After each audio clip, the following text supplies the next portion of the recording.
નમસ્કાર મિત્રો, દેશ અને દુનિયાના સુપરફાસ્ટ સમાચારમાં તમારું સ્વાગત છે। અમદાવાદમાં થાઇલેન્ડ વર્ક પરમિટના નામે સાયબર છેતરપિંડી, આરોપીની ધરપકડ કરવામાં આવી છે। પીડિતને મ્યાનમારમાં ગેરકાયદેસર અટકાયત। ગુજરાત પોલીસમાં મોટો ફેરબદલ, 105 આઈપીએસ અને એસપીએસ અધિકારીઓની બદલી કરવામાં આવી છે।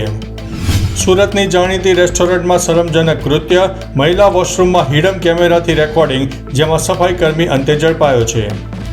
વડોદરામાં પાલિકાએ 15 ઓગસ્ટે ક્લોથ બેગ વેન્ડિંગ મશીનનો શુભારંભ કર્યો।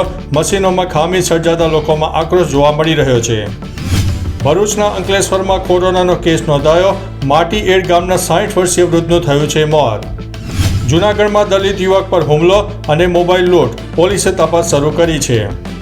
બાપુનગરમાં જુગાર રમતા 5 શખ્સો ઝડપાયા। 65,000નો મુદ્દામાલ જપ્ત કરવામાં આવ્યો છે।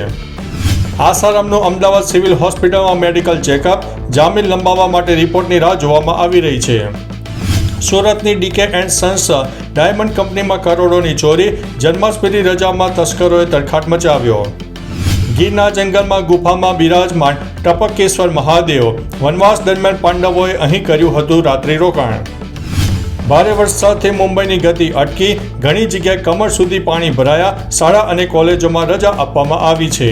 તો ચાલો મિત્રો, ફરીથી દેશ અને દુનિયાના સુપરફાસ્ટ સમાચાર લઈને મળતા રહીશો। ત્યાં સુધી અમને રજા આપશો। નમસ્તે।